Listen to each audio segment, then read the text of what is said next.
Greetings from Long Island, where every highway is a sunrise. It's time for Dave's Gone By, an hour of comedy, talk, and music brought to you by Total Theater, with your host, Dave Lefkowitz. You've never heard anything like it, so sit back, relax, squeal if you must. Here's the host of Dave's Gone By, Dave! Tropical hot dog night!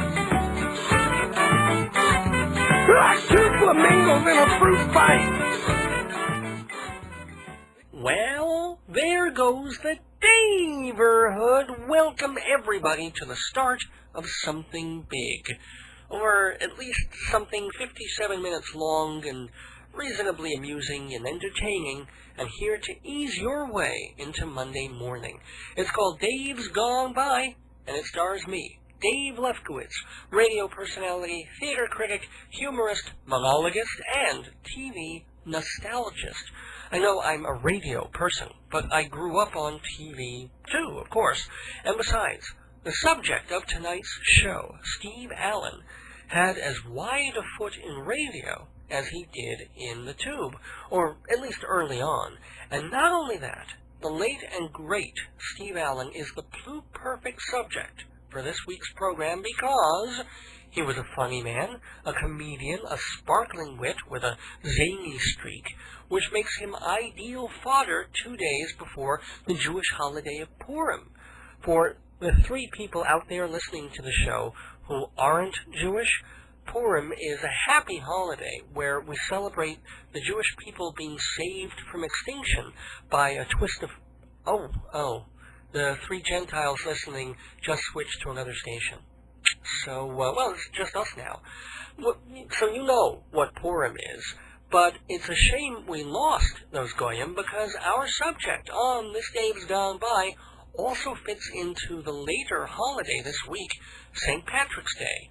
Steve Allen was born in 1921 to Irish Catholic parents. Later on in life, he became a very outspoken secular humanist. But I'm sure he still appreciated a holiday like St. Patty's that made people feel joyful and communal.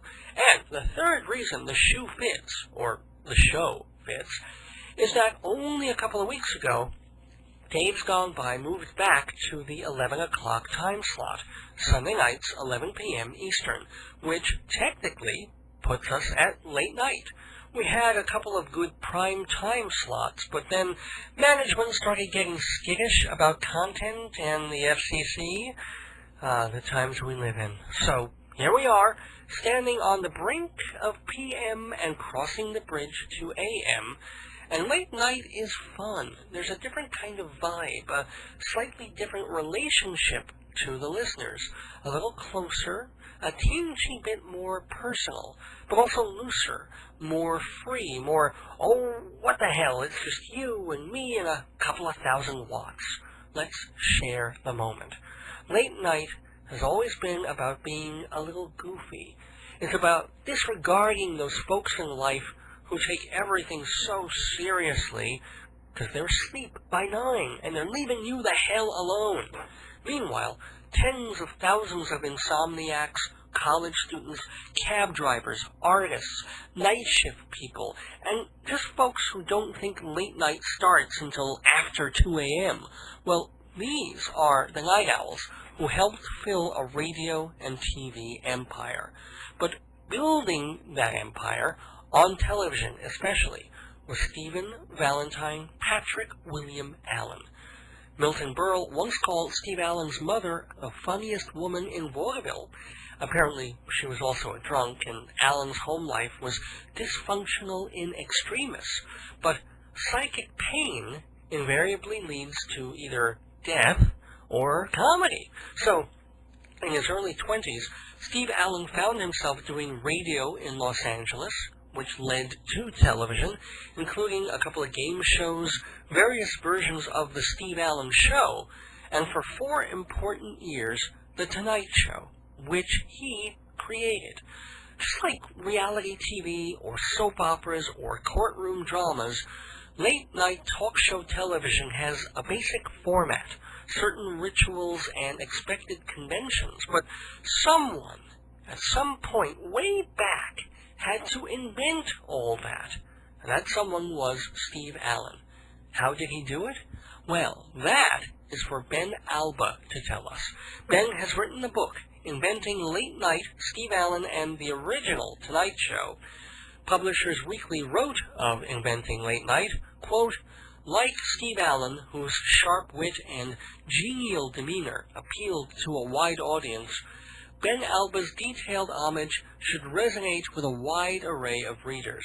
This book commendably captures the show's flavor in front of the camera and behind the scenes. So, if you grew up with Steve Allen and 1950s television, or if you're a fan of Leno or Letterman or Carson or Kimmel or Joan Rivers or Magic Johnson or, God help us, Chevy Chase, this was where it started. This is why, half a century later, people are still undressing during the 11 o'clock news, having sex during the credits, laughing during the monologue, cuddling during the commercial, and falling asleep during the first guest. It's an American institution, and one that even this benighted little radio program follows. So, in tribute to a television legend, in time for St. Patrick's Day, and in recognition of this program's debt to Steve Allen's magic, we're going to have a fabulous freewheeling chat with Ben Alba. Also, later on, another St. Patrick's Day segment. Now, ordinarily, we would have the rabbi on for Purim, Rabbi Saul Solomon of Temple Sons of Bitches. He generally comes on here to talk about the holiday, make merry. It's one of the few days of the year when he's not filled with bilious rage. But, unfortunately, I don't know if you were listening last week, but the Rebbe was beside himself with anger and grief because thieves had stolen a Torah from his congregation. So I asked him, but he was in no mood to come back this week and be all happy and giddy and the life of the party, which left me scrambling around for another guest. But luckily, just in time for Irish Mardi Gras, we'll be welcoming Blarney O'Bunions, Irish novelist and pub crawler. He's here to impart a very important message to anyone planning on partying this Friday. Blarney O'Bunions, don't miss what he has to say about 40 minutes from now. It's all on Dave's Gone By, our 163rd episode, titled Allen's Acres. It's brought to you by Hewlett Minuteman Press, the Copy Kings, Performing Arts Insider Theater Magazine, the Broadway Bible, and by MortgagesRock.com. They don't just help people get loans for college, home repair, new home sales. They teach you how to do it. You bring in the client, make the sale, seal the deal, and get those high commissions. The more you learn, the more you earn at MortgagesRock.com, a licensed mortgage brokerage firm in New York State with an office right in the heart of the South Shore. The website has a wealth of information about the brokerage business, so click there now. MortgagesRock.com, where making money never sounded so good. And we're sounding good on WGBB-AM 1240 on Long Island, also streaming audio on the web at davesgoneby.org. We'll be saying hi-ho, Steve-a-rino, or bang-a-rino, right after this message. If they asked me, I could write a book. Well, they did ask me, and I did write a book, a collection of my comedies called Marriage, Babies, and the End of the World. If you like farce, there's The Triple Wedding. If you like dark comedy, there's Last Respects. And if your taste runs to the absurd, Blind Date. Something for everyone in Marriage, Babies, and the End of the World. $20 hardcover, $12 soft. Buy it now at 516-295-1511 or through the Dave's Gone By website. Welcome back to Dave's Gone By. You know, maybe one day, if a miracle happens, if something unbelievably incredible happens, or if, let's say, half of the stars in Hollywood were somehow killed, I might wind up hosting The Tonight Show. It would be a dream, I admit. It would be one of those things that every entertainer on some level probably has fantasized about, all of us Rupert Pupkins thinking, we could do that. We could sit on the couch and talk to that person, talk to that star, be entertaining, be effortlessly witty, and make for good television. Well, how did that all start? All those years ago, before Conan, before Jimmy Kimmel, before Leno, even before Carson, and before Jack Parr, the person who really, really got it all going for that late-night kind of entertainment was a fellow named Steve Allen. Now, certainly not an obscure person by any means in entertainment.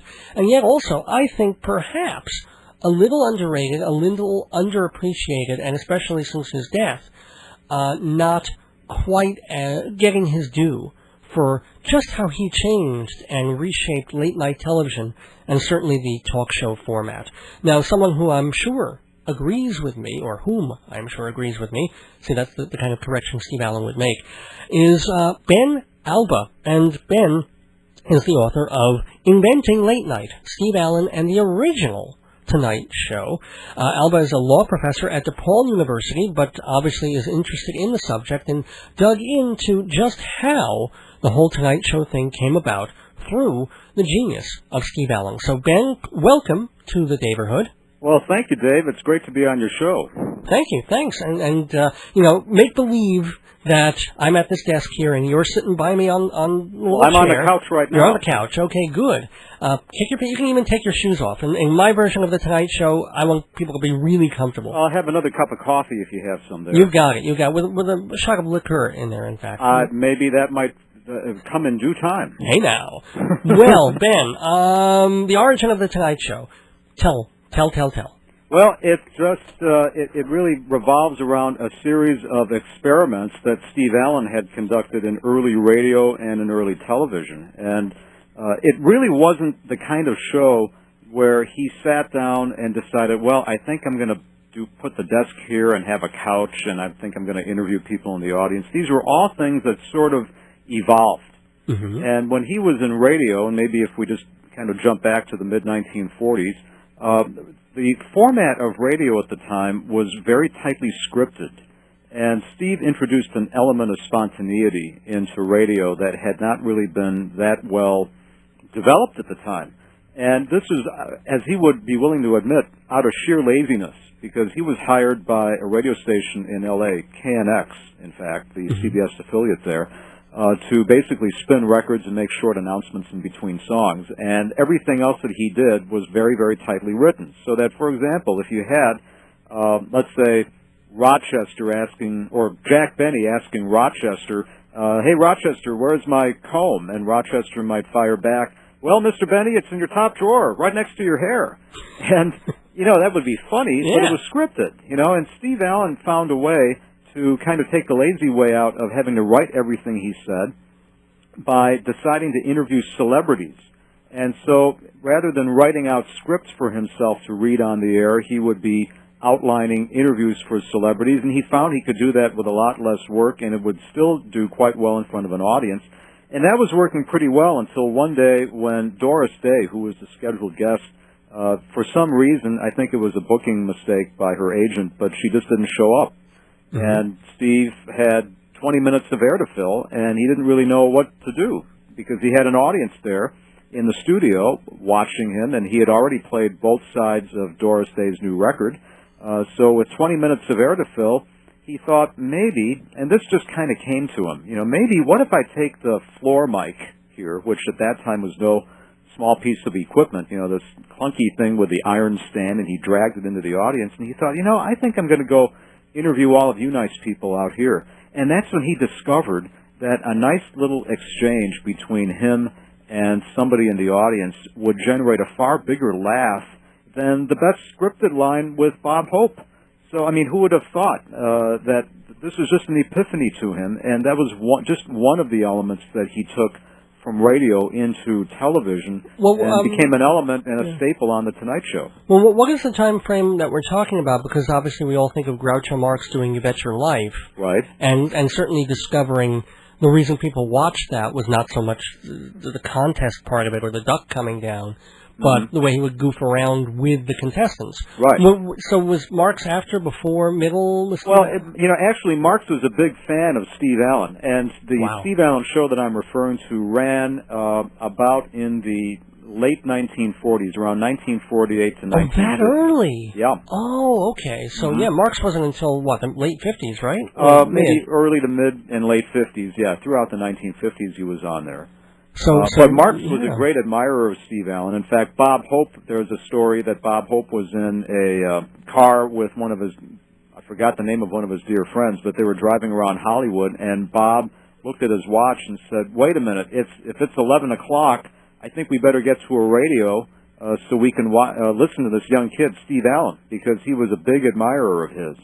I mean, Allen was really an innovator. I'd say that his most unique talent, aside from just being incurably curious about things, which I think is a huge asset, but he was also bright, witty, and very spontaneous. And I think the spontaneity is really the key to Steve Allen, that he had that ability to react very quickly. And in fact, if anything, he would pray for things to go wrong on the air, because that's what gave him a springboard for his creativity. He would almost be bored if everything went the way it was written in the script, because there'd be no surprises.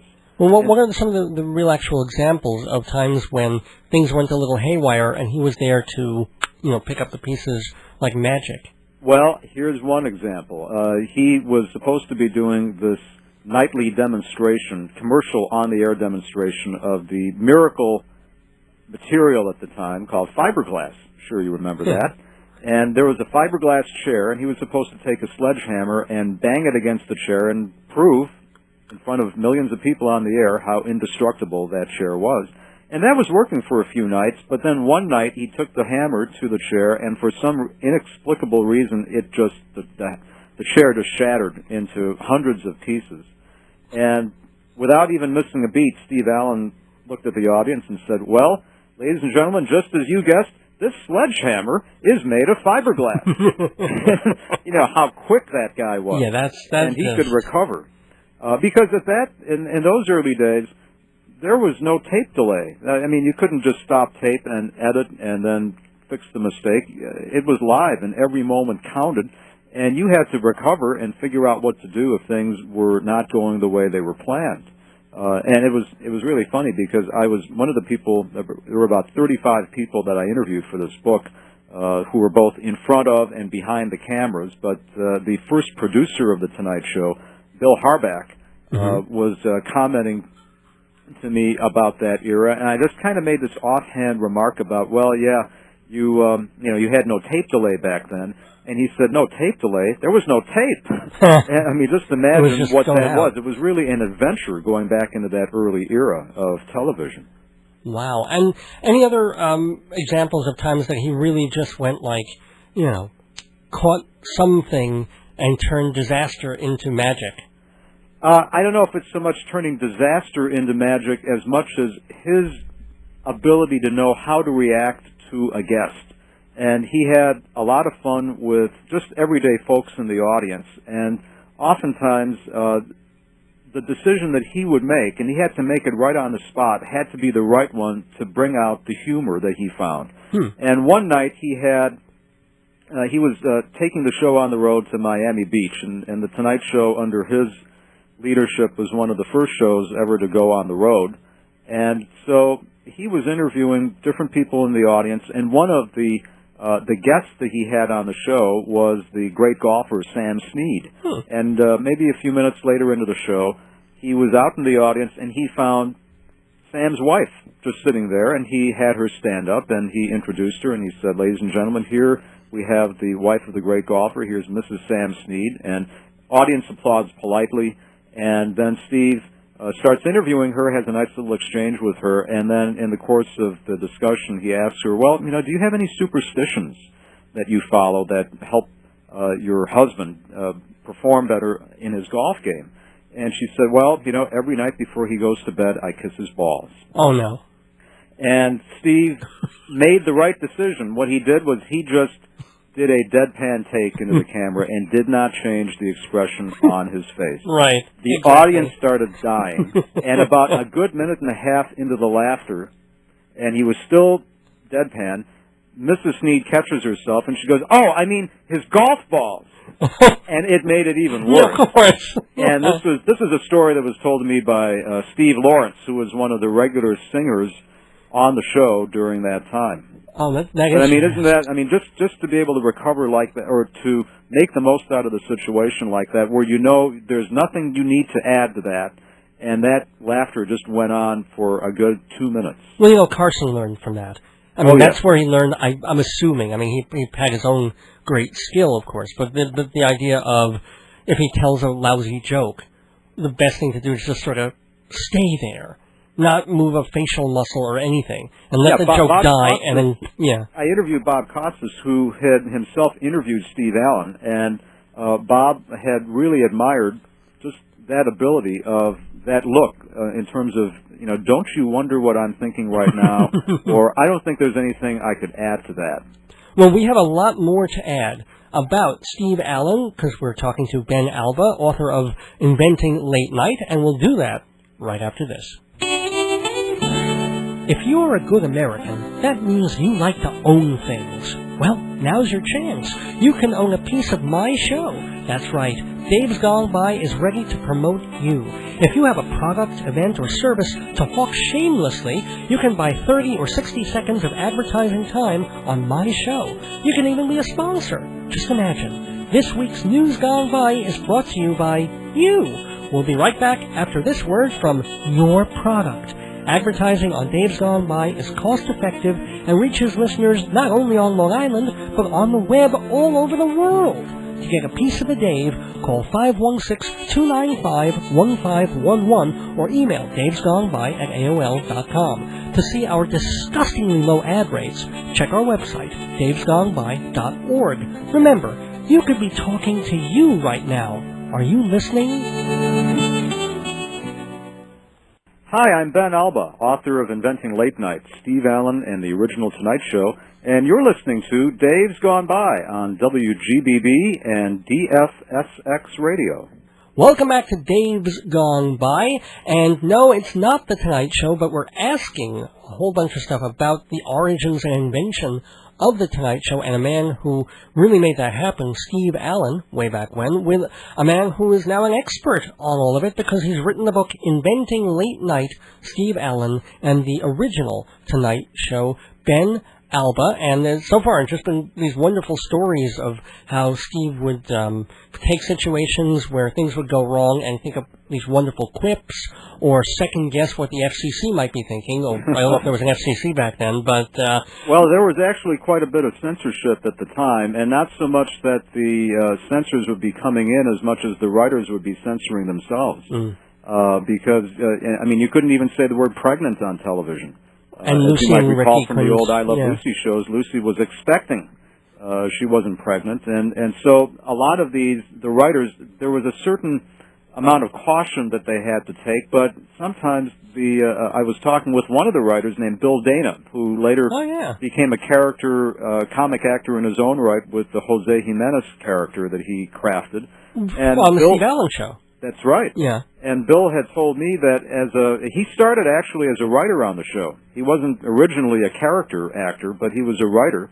And he remembered how sometimes the program practices people, that was the euphemism for the censors, might frown on something. And they were supposed to have Mae West on as a guest one time. And typically they would have these kinds of entertainers engage in comedy sketches. So they were trying to write a sketch for Mae West and Steve Allen where Mae was going to be the belle of the Yukon. And Mae had specifically requested the writers, and they were happy to oblige, to just write her very short lines and make each line that she says the punchline. And so they wrote a line in exchange for her and Steve to go something like, Steve introduces her and says, well, here we have the belle of the Yukon. Hi there, Belle. And then Mae's response to that would be, ding dong. And the censors didn't like that, and they said, no, it's too suggestive. So they couldn't write that, and for whatever reason, they ended up not having her on the show at all. But just to show how strict they were back then. And remember, this is a woman who was on Broadway 2 decades earlier in a show called Sex. Yes. Yeah, and yet it's amazing how cyclical these things are with standards and practices in the FCC, where what might be okay but controversial one generation earlier is suddenly totally off limits in another medium two generations later. It's just mind-boggling the way all that goes. Well, it's even amazing when you look at characters or comedy that would have been acceptable in Steve Allen's time, like the lovable drunk that you saw on the Andy Griffith Show, Otis Campbell.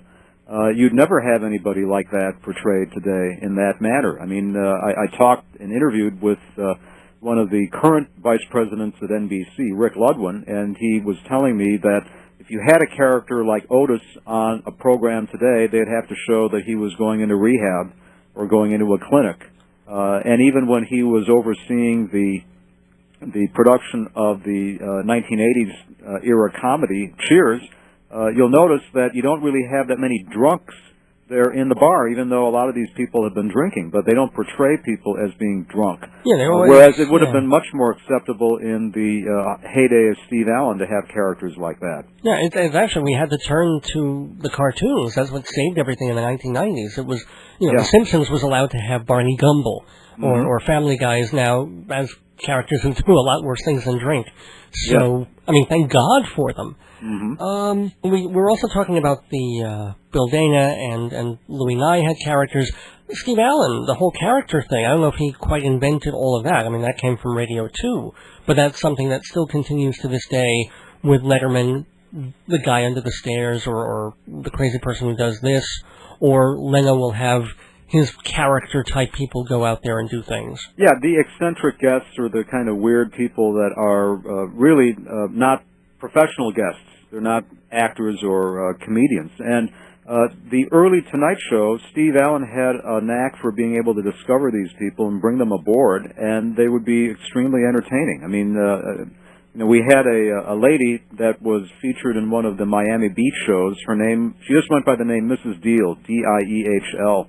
And she had a whole bunch of laughing parrots that came with her, and I think part of the charm of these parrots, if you want to call it that, was that they would just laugh nonstop until it was just downright irritating.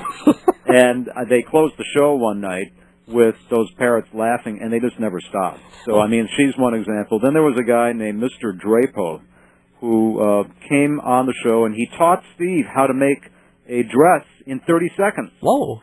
And so you could see the guy, Mr. Drapo, taking this model who was clad in a slip, but, while Skitch Henderson and the band were playing, I don't know, something like Flight of the Bumblebee or something in the background, he would be able to actually make this dress for the model in 30 seconds flat, and it actually had some kind of a fashion flair to it, but when Steve tried his hand at it, it was just a disaster. It was just a morass of fabric and rolls and all kinds of things. But that just made it funny. That made it funny. And then we had a guy named Joe Interleggy, who was known as the human termite.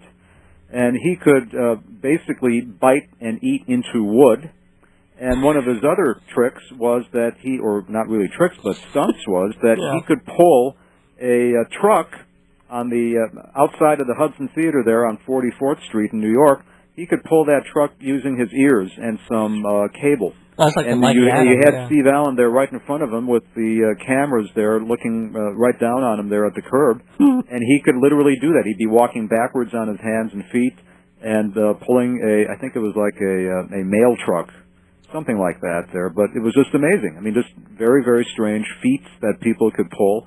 And I think, long before you had these eccentric guests appearing on Johnny Carson and Leno, the oldest this or the longest that, or however that. Well, I have the longest. Steve Allen did a lot of that. Yeah.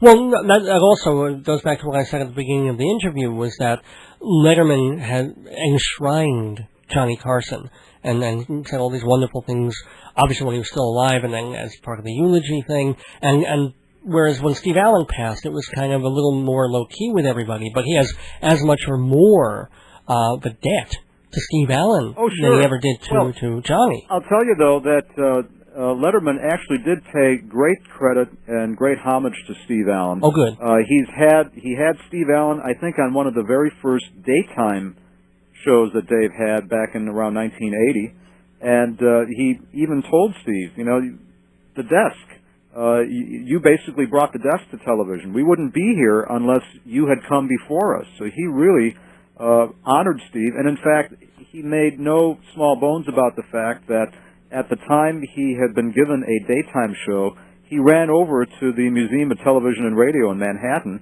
and looked up a lot of the old Steve Allen broadcasts from the early 60s when Steve had a syndicated show, nightly show, that Dave used to watch while he was in high school. Oh. And his director, Hal Gurney, who also directed for Jack Parr, had encouraged him to go to that museum and just kind of see what kind of inspiration he could get. And so when you see Dave doing things like the Alka-Seltzer Man, for example, right. Now that really was inspired by Steve Allen doing the human tea bag, where Steve was emblazoned with about 200 tea bags, and they then dropped them into a clear vat of warm water, and he kind of waddled around there for a while, and then when he came back up to the surface, he proudly announced, "Tea is served."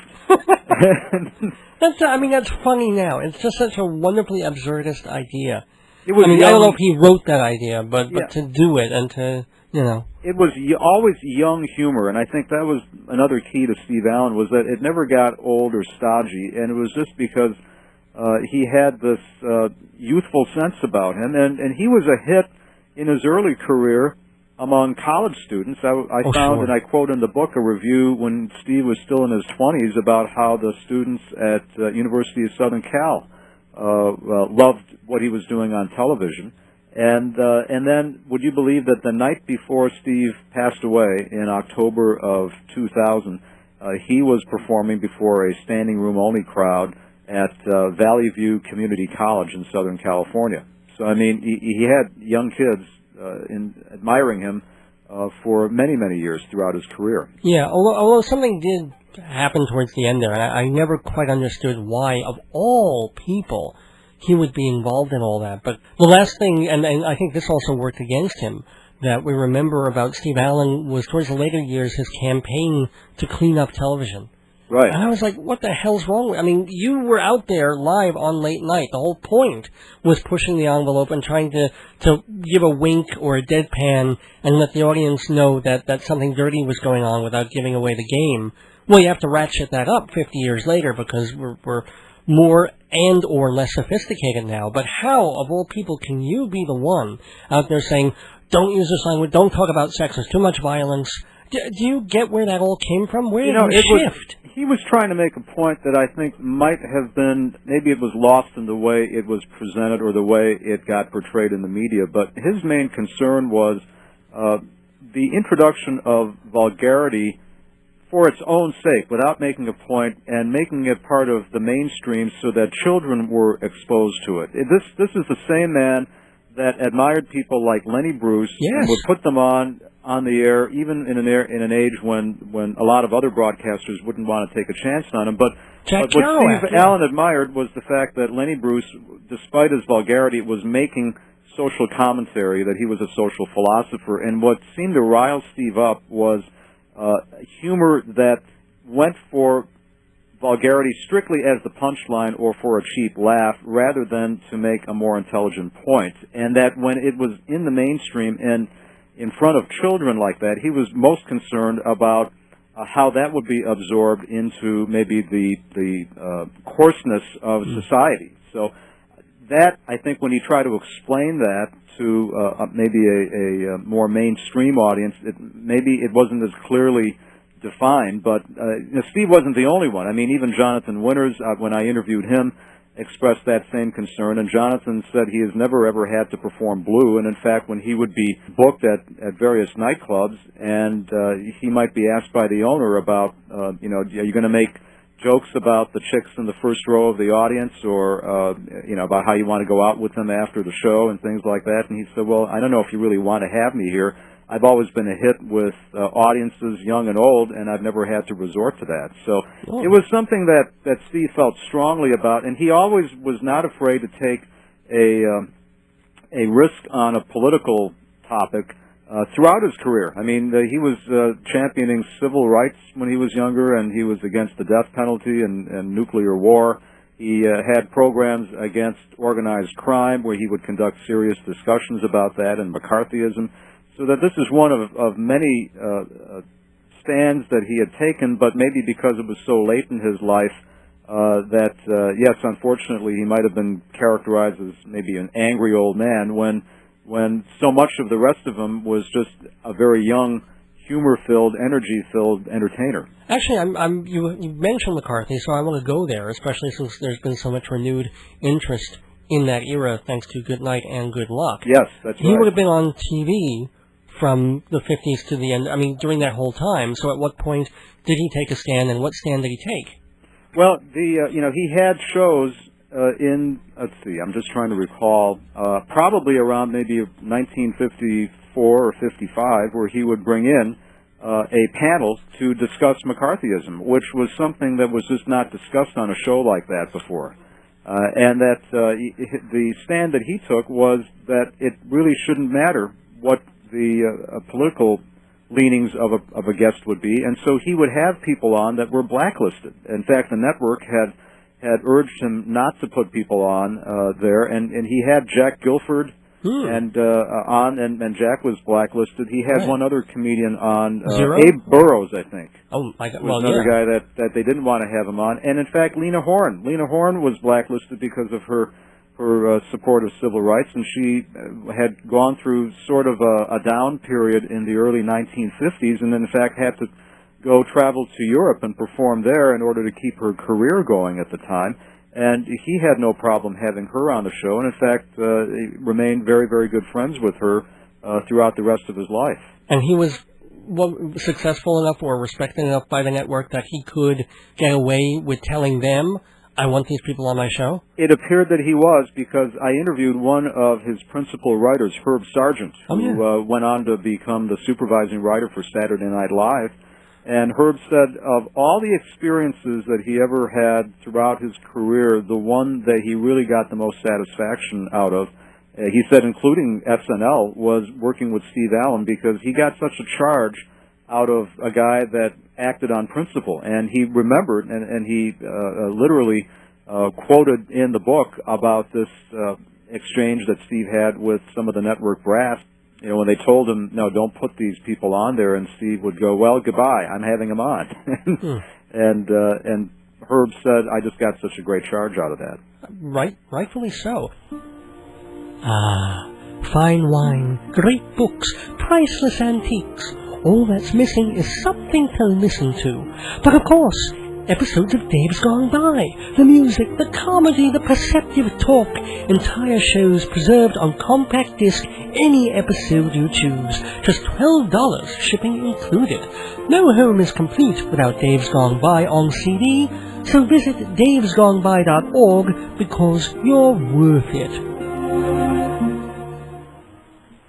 I love Internet radio. You can surf stations and music for free and listen anytime on your computer. And I love Live365.com for playing vintage episodes of Dave's Gone By Thursday nights at 8 and 11. And I love the comedy channel that they're on, DFSX Radio. But those letters, DFSX, who can remember that? Good thing you don't have to. Just go to davesgoneby.org and click their link to hear my shows. Spread the radio love. Hi, I'm Ben Alba, author of Inventing Late Night, Steve Allen and the Original Tonight Show, and you're listening to Dave's Gone By on WGBB and DFSX Radio. Did you ever know Steve personally, or is it all just from research? I think a lot of it from research, a lot of it from the interviews. In many ways, I feel like having gone through this that I've sort of lived through the era, but I did have a meeting with Steve in 1997, which really wasn't even connected with the book. I didn't even have a book in mind. It was just that I had admired one of the people that was a regular on the Original Tonight Show, Andy Williams. I'd grown up listening to his records and watching his television show, and I had a chance to meet with Andy about 12 years ago, which led to opportunities for me to write, do some freelance writing for him on his CDs and videos.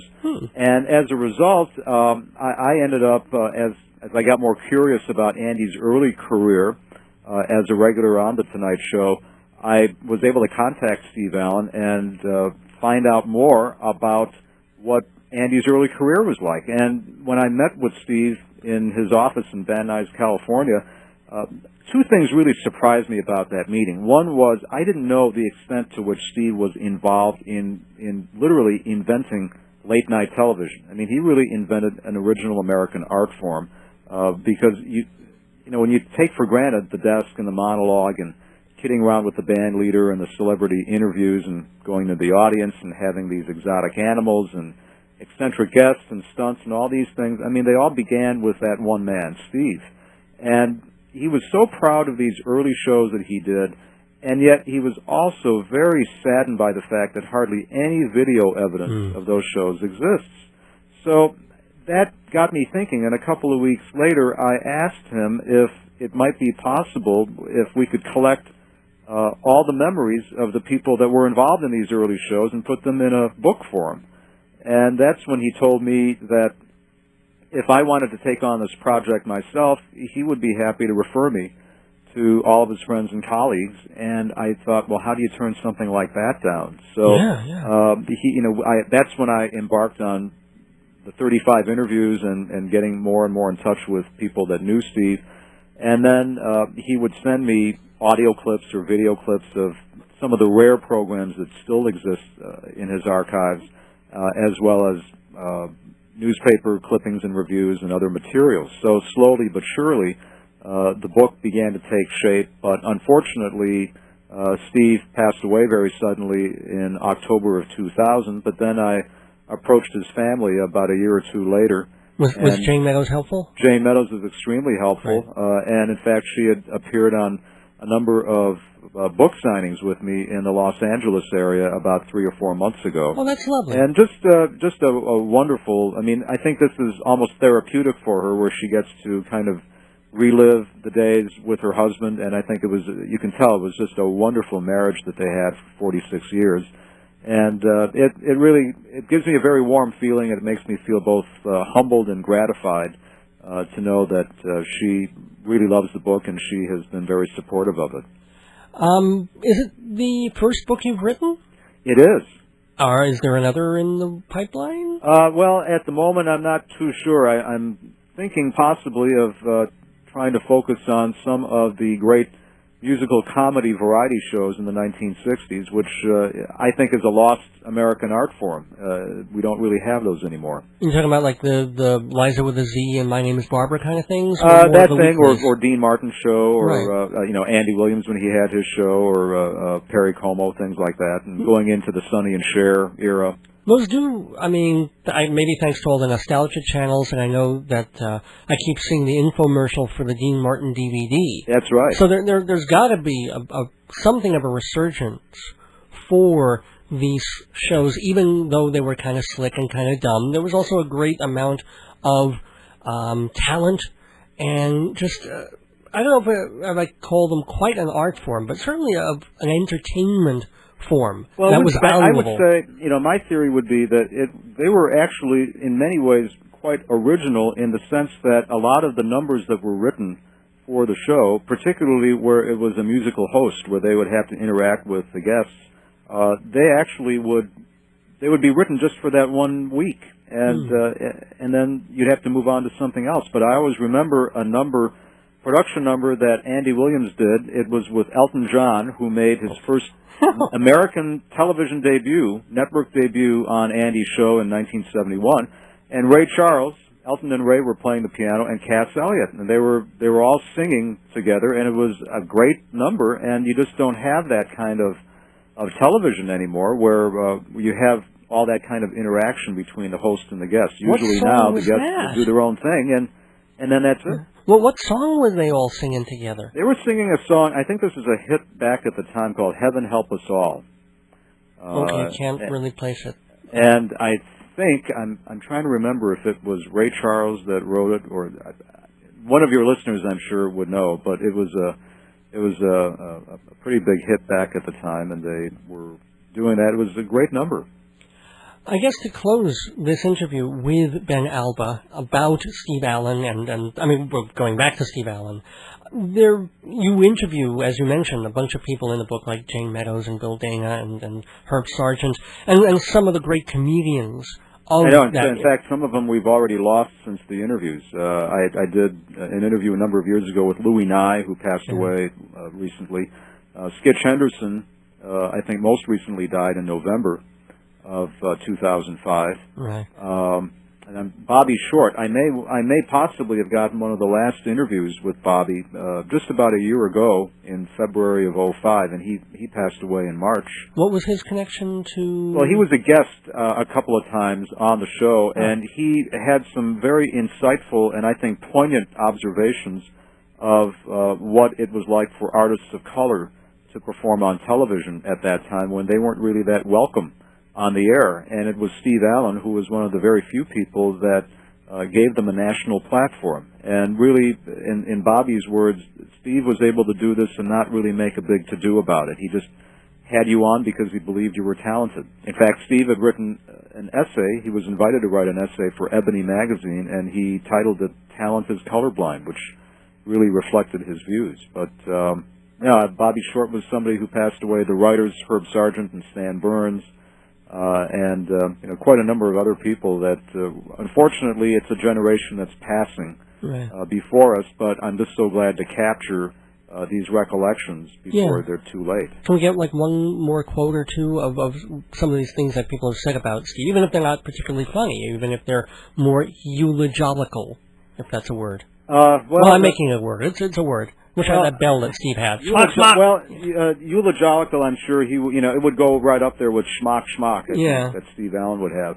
But I think Larry Gelbart, the great writer who developed the television series MASH and was a longtime friend of Steve Allen, was fond of saying that Steve's mind was an office of creativity that was open 24 hours a day, 7 days a week. He just thrived on that. And I think that really says quite a bit about the man. And I think Steve was also very humble and a very down-to-earth guy that would just want to be remembered as a decent human being, although I think that he could be remembered for so much more. I do hope that, most of all, aside from the fact that people go and get your book, which, by the way, how can they get that? Well, it hopefully should be available at local bookstores all over, and certainly on Amazon.com and BarnesandNoble.com.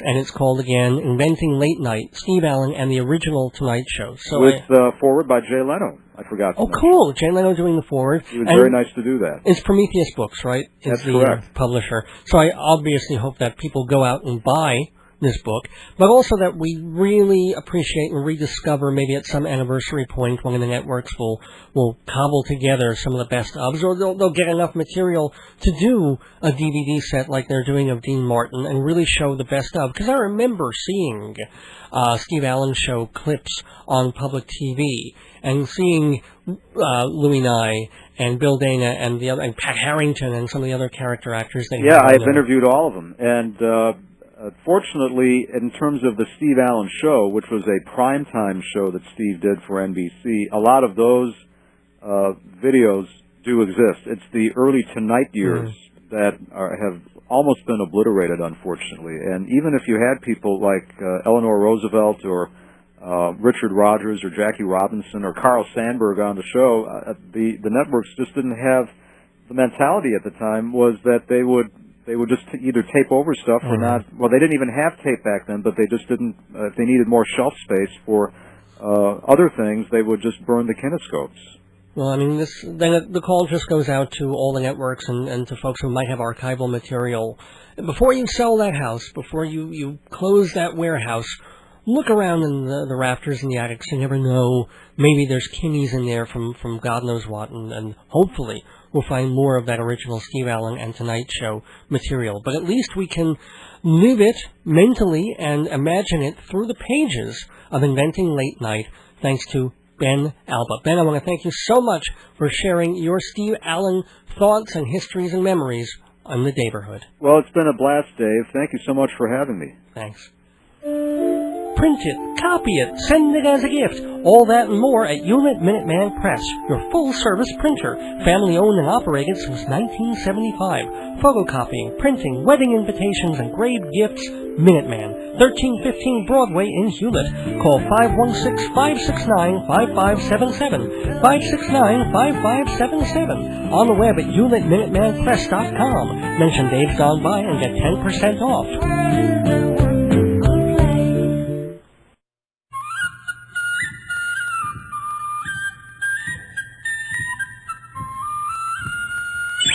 Well, faith and begorra, happy St. Patrick's Day to ya. This is Blarney O'Bunions here to tell you all that drinking and driving and drinking is a dangerous combination. Ah, sure, if you're like me, you can have 5 or 6 beers, 2 whisky sours, a pint of ale, and a peach Mai Tai, and still get behind the wheel of a school bus with no problem at all. But if you have that second Mai Tai, well, you might find your judgment ever so slightly impaled. If you're at a St. Paddy's Day party, or just sitting in your basement having a Guinness and admiring your guns, for Christ's sake, don't be an idiot. Take the keys out of your pocket, lie down in the driveway, and think nice thoughts about Killarney. And don't lie on your back, else you start choking on your own barf. Oh, gosh, I shouldn't have mentioned the puke. Last night, I got so blowing stinking drunk, I couldn't even lift the lid of the toilet seat. The good news is, I finally did. The bad news is, it wasn't the toilet, it was the washing machine. The good news is, there wasn't any clothes in it when I vomited. The bad news is, I then put clothes in it. The good news is, the clothes I'm wearing don't stink of last night's vomit. The bad news is, they stink of this morning's vomit. Oh, methinks I'll be making some more. Get ready for an Irish pizza. It's Guinness flavoured.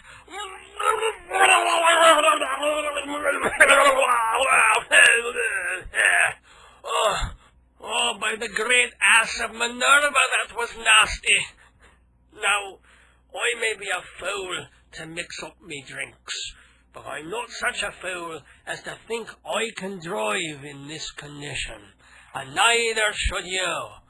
Do you know the sound of vomit hitting a windshield at 50 miles per hour? I do. And it's not so different from vomit hitting the floor at 20.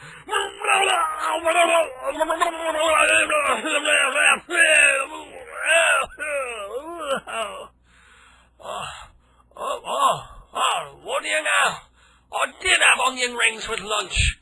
Now, if you daren't trust yourself to know when to say no, why not give your car keys to a friend or the bartender, or better yet, get some pretty lassie you'd like to drive you home. She'd take you to your doorstep all in one piece. You can get real close to her as she helps you up the steps, and just when you're saying goodnight, to show your appreciation, you can hold her gently by the shoulders, look deeply in her eyes, bring your mouth to her sweet lips, and then give her...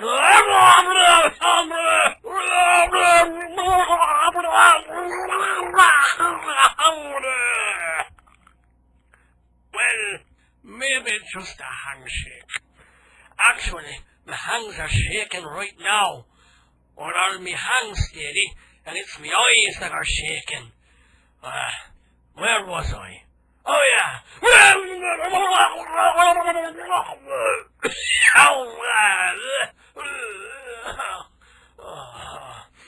Glad I'm wearing old shoes.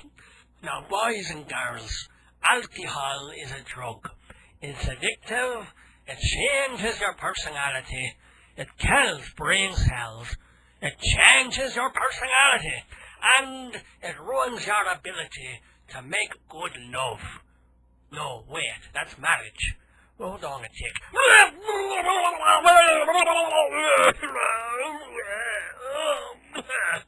Oh, blimey, look at it.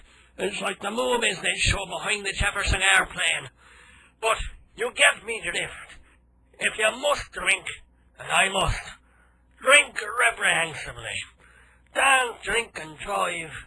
Don't let your friends drink and drive. Don't let your enemies drink and drive, 'cause they might hit your friends. And if you do have a drinking problem, the good news is you can join Alcoholics Anonymous. The bad news is there's no cure for this disease. The good news is a pint of Guinness is a lot better than cancer. So take it from your old pal Blarney O'Bunions, who wants you to live to see many, many St. Patrick's Days. Be smart, be safe, and be...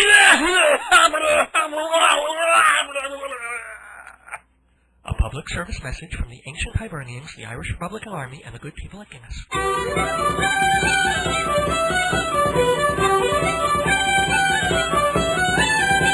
They say the neon lights are bright on Broadway, and you can see them shine off Broadway too. And if you love the theater scene, you need this special magazine. Performing Arts Insider is for you. Everything you want to know about theater, cabaret, opera, and dance. 516-295-1511, 516-295-1511, or performingartsinsider.com. Welcome back to Dave's Gone By. Big thank you to our sponsors, MortgagesRock.com, Hewlett Minuteman Press, and Performing Arts Insider magazine. Special thanks to Blarney O'Bunions and to the janitorial staff we had to hire after he left, and most hearty thanks to Ben Alba, author of Inventing Late Night, Steve Allen, and the original Tonight Show, available from Prometheus Books. Thank you also to my beloved wife, Joyce, and thank all of you for listening. Remember, Vintage Dave's air free Thursday nights on the web at DFSX Radio. The info is at davesgoneby.org. And listen next Sunday, March 19th, to the 164th episode of Dave's Gone By. Until then, don't miss your days going by. This is Dave Lefkowitz. Good night. Happy Purim, happy St. Pat's. As Blarney says, don't drink and drive and drink and gone by. Oh, whiskey, you're the devil, you led me astray, over hills and mountains into a merry day. You're sweeter, stronger, decenter, you're spunkier than tame. Oh, whiskey, you're me darling, drunker, sober. Oh, the French are fighting bowly, men are dying hot and cowardly. Give every man his flash of powder, his firelock on his shoulder. Law, fare thee well, when you consider the idle-lumada, me to the idle-lumada, me rightful chortle laddie, oh, there's whiskey in the jar. Oh, whiskey, you're the devil, you led me astray, over hills and mountains and to a merry day. You're sweeter, stronger, decenter, you're spunkier than tame. Oh, whiskey, you're the darling, drunker, sober. Tell the mother, do not wrong me, don't take me daughter from me, for if you do I will torment you, and after let me go till on you love fare thee well. When you consider the idle-lumada, me to the idle-lumada, me right for sure a laddie, oh, there's whiskey in the jar. Oh, whiskey, you're the devil, you led me astray, over hills and mountains into a merry day. You're sweeter, stronger, decenter, you're spunky, you're not dead. Oh, whiskey, you're me darling, drunk or so.